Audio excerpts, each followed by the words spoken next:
Hello and welcome. My name is Chris, and I'm the host of the Wizards of Oz and the testing of the new L.A.B Oz.1 putter. For the purposes of this test, we're actually going to have two groups of 4 testers each. One group will have the Oz with insert. The other group will have the Oz with no insert, or basically the aluminum face. This group, or the group of golfers, come from a wide variety of backgrounds and handicaps, with different styles. Some will have conventional standard style putters, others will have counterbalanced, and some will have the sweepers. Now, for the purpose of this test, we're going to be adding a few new features that are unique to this test. We are going to have a weekly summary for you, highlighting the key points, highlights, posts, and photos. And this will be from the previous week. The other thing we are going to be doing is we're going to be profiling the individual testers on a weekly basis. So to give you a little more insight into those individuals. The other thing is we also have several new features and surprises coming in the upcoming weeks. So please stay tuned for these new developments in testing of equipment.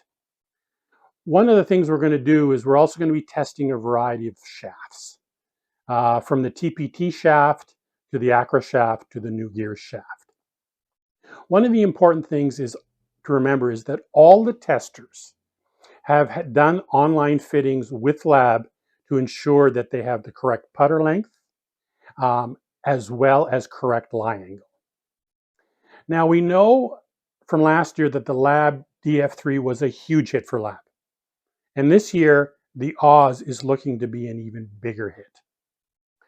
One of the perceived problems or issues with the DF3 was the soft feel off the face and the tendency for putts to come up short, at least initially.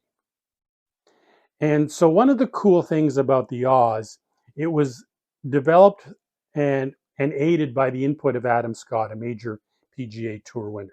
And that in itself is, you don't see that every day.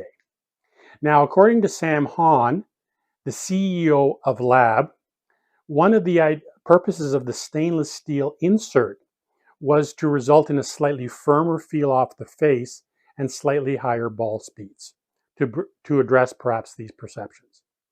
So the question we have upon testing, well, can we actually see this? Can we measure it? What are in fact the differences between the Oz with insert versus the Oz with no insert? Can we see an actual difference in testing and measuring it and on the course? So we will also do putter fittings, or specifically testing them on putter launch monitors such as Quintec in head-to-head testing to see how these actually measure. And then we'll compare that to what we see on course. And the question is, will you see a difference? Will there be a big impact between the stainless steel insert and non-insert, or will be a much more subtle difference? So stay tuned to find out. In this testing, I am particularly interested in testing the face control of the Oz with the insert and how that compares to the Oz with no insert. So the other thing I want to do is then compare that to my reference putter, which in fact is the L.A.B DF3. So it'll be sort of a L.A.B to L.A.B comparison. And I will share with you how testing on Quintec goes. Are there in fact differences between insert model and the DF3? Now, as far as testing, some of the particular things I want to look at is, are there any differences in accuracy and distance control between insert and non-insert?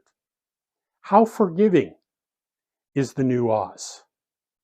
Is it easy to align the ball with the Oz?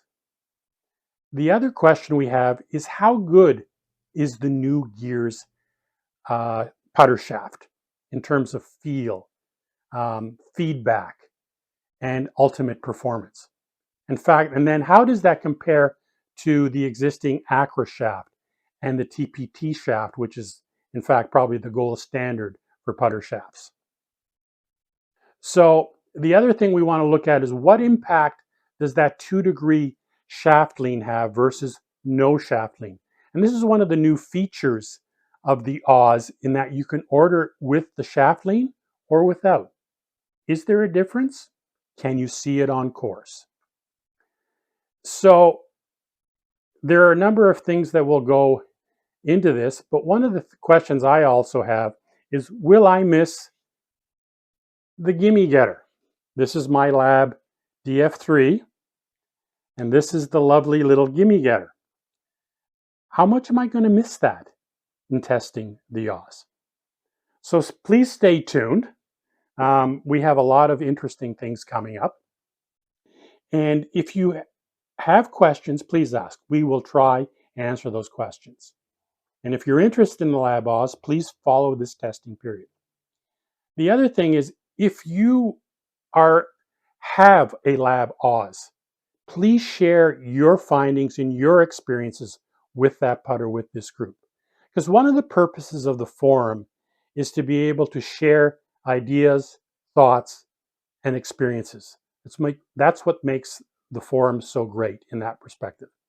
So stay with us in this journey, and thank you for following.